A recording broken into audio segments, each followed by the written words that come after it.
As you enter the ballroom, the music gets louder.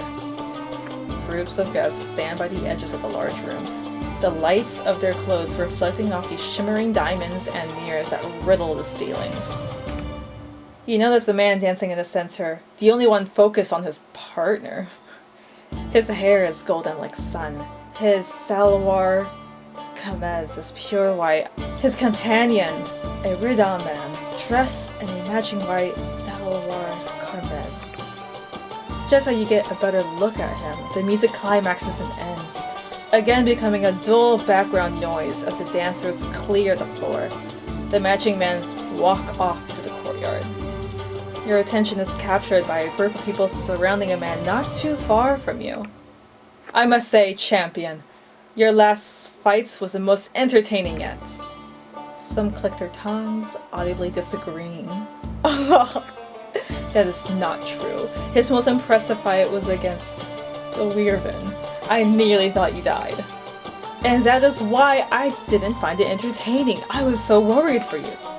Yes, I'm sure your husband was worried too. I recognize Sinbad's blue eyes. He doesn't seem to mind the attention, but he also doesn't seem fully aware of their intentions. To be seen with the Div champion, that would surely make others green with jealousy. Despite everyone flocking around him, he looks to you and smiles. Oh no. Off to the side, across the floor, there is an empty hallway.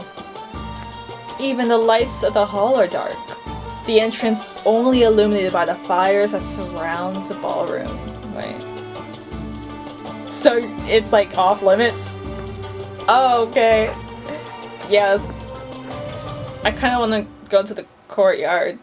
Yeah. As the courtyard comes into view through the hallway, you are taken back. This is massive, holding all sorts of fauna and flora that you've never seen before, and which are probably not native to Gehenna.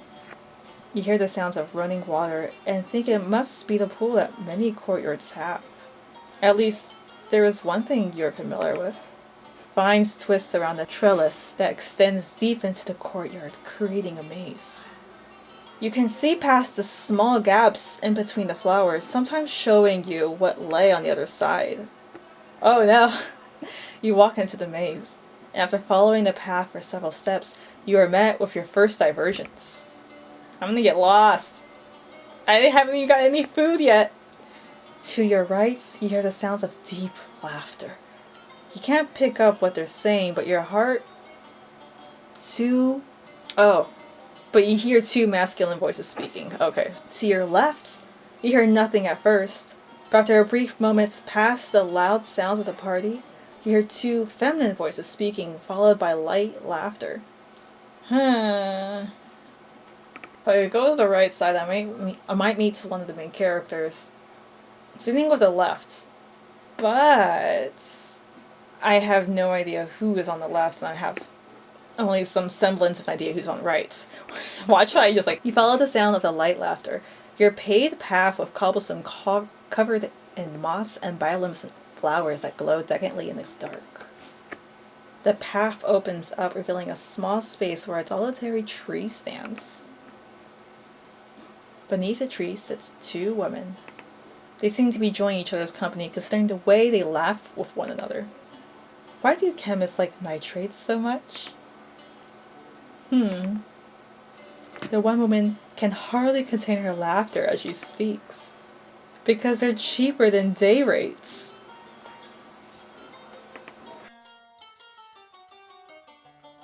Suddenly, the woman that has just been joking notices your presence. Oh, hello! Are you escaping the bustle of the party as well? It's a pleasure to meet you. My name is Noor. I don't know how to put her voices yet. You recognize Noor. She is one of the Empress's champions. Champions? I am Anakesanamun, but you can call me Anka. Maybe I said that's too Spanish. You approach the two and take a seat down in the grass. Oh, thanks for inviting me. Just across the duo. It's nice to meet you as well. I was wandering the gardens when I walked into Noor. She was kind enough to help me. It's no issue. You seem distraught, and I sympathize. I'm not one for parties. Oh. I enjoy them sometimes, but it's a little overwhelming tonight. Nora nods in agreement. Are you enjoying the festivities so far, Dia? Yeah.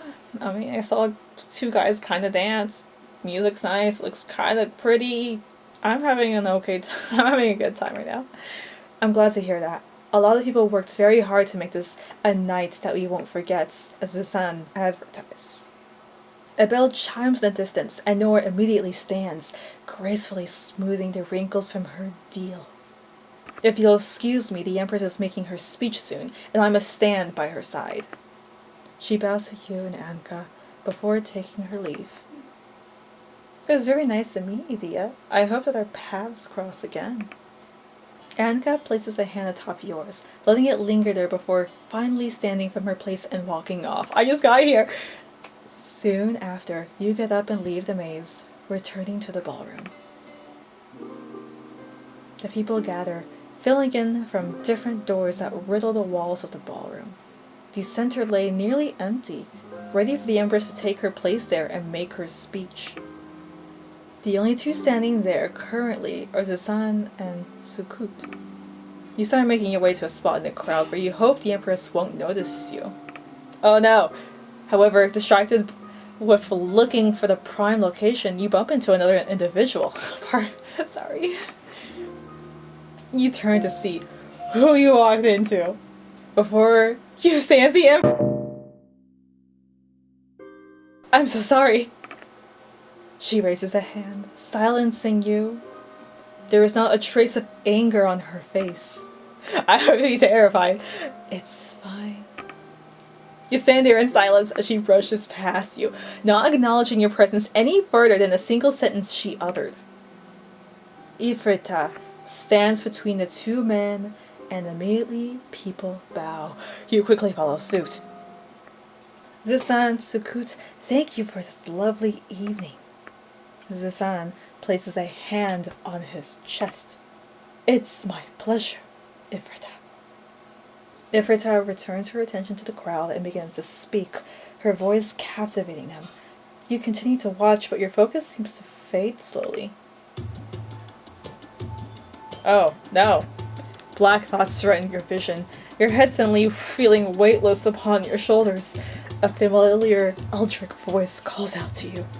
Its incoherent words echo in your ears. Fear bumbles in your stomach, rising to your chest, constricting your heart. It's been a long time since the last time this happened. Suddenly, in the distance, you can hear Ifrita stop speaking. The silence lingers. You take your attention away from the eldritch voice and look up to the Empress, wondering who had to interrupt her speech. When you look to her, you notice that her gaze is fixated on you. Her voice is riddled with shock, and deep within her eyes you see fear. Time seems to go slow motion as you watch crimson stain the white of the Empress's dress. Her gaze falls, a hand clutching at her chest where the blood pools. You watch in shock as the Empress, so mighty, so renowned, collapses to the ground. As pulls beneath her, the room breaks into chaos. Oh, yeah! For the next several seconds, all you can see is a blur of colors as people rush to and fro. The horrified screams, the partygoers around you fuel the chaos, only adding to the confusion. Enough! The sound booms across the ballroom, and everyone stops in their tracks as they seek its source. You see Zazan, where he stood previously, by Ifrita, with ShotCut kneeling at her side. The three figures stand at his side, all watching the crowd. Three figures stand at his side. Who did this? Who did this? His eyes scour the crowd, looking for a guilty face among the sea of country. Alright. Without breaking eye contact with the crowd, he speaks once more. Alibaba, who did this? The Lokto steps forward, towering above the guests, and looking among them for something or someone. You watch his gaze, curious as to who he would accuse. Yeah, whoever he says is dead. Ah! Ah! Suddenly his eyes rest on you, and he nods his head in your direction, time to book it. That one over there. Cezanne nods his head in a specific direction, bringing Ariel's attention to a woman with a crescent moon birthmark. The Lotal shakes his head. Oh. What are you guys talking about? I'm just here to eat the hors d'oeuvres. And I also was kind of possessed by some kind of demon, but no, she was with Noor all night. Noor clears her throat, stepping forward. Yes, we were speaking in the courtyard. Your heart beats rapidly in your chest, the fear bubbling and pooling into your lungs, nearly suffocating you as you stand there. You try to speak, to defend yourself, but your throat constricts. I technically cannot say I am totally innocent in this, because I did black out for like 10 seconds. Short story, I actually did black out a week ago, getting my blood drawn. Yeah, it happens fast. You can tell him the truth. You couldn't have seen anything. You've been experiencing a vision, the same ones whose torment have brought you here. Yeah, that's a way to go. I could have done it. I blacked out. No, you think. Confessing to a large group of people about your possible possession by a jinn or the like would be tumultuous to a death wish. Tanimous. Instead, you drop your gaze to the floor and stay silent. Yeah, that's plead the fifth there. Remove everyone from the ball. Check their belongings, get their names. I'm not. You look up and see Zazan's glare burning into you. His eyes are filled with hatred, and it seems the only thing holding him back is a large group of potential witnesses. I'm dead. You stand perfectly still, not daring to move, as the guests are escorted out of the ballroom. Once they are gone, led up by the other guards, the silence rings in your ears. I hate that. I actually worry maybe I have like tinnitus or something, because I'll get ringing in my ears whenever I'm just like trying to sleep. The pressure in your chest only increases, the fear of uncertainty rising. ShotCut, how is she? ShotCut rises, holding the Empress in his arms. He hesitates to speak, looking to you before returning his attention to Zazan. She's breathing. I'll take her to her room. You watch as he carries the Empress out of the ballroom through one of its many hallways. As they disappeared into the hall, attention returns to you. So, no fireworks? Zazan shoots a glare to Lotok's direction, but the Lotok simply shrugs, seeming amused by his erection. Oh my gosh, this is another guy. I would love fireworks. They would lighten the mood. The Empress is dying, all you can think about is fireworks.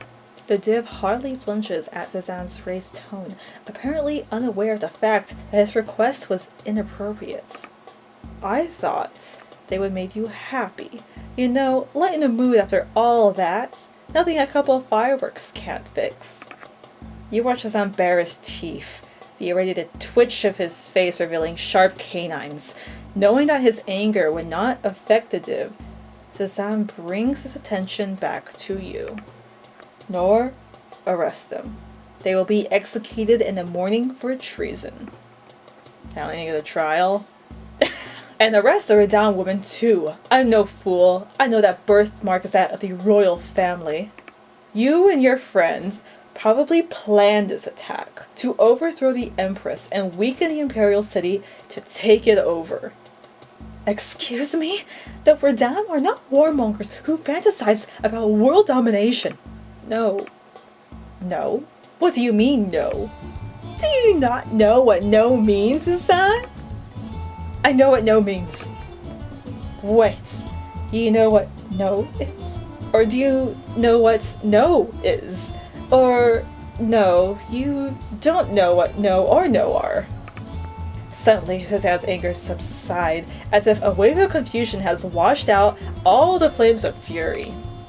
Sinbad, what are you even talking about?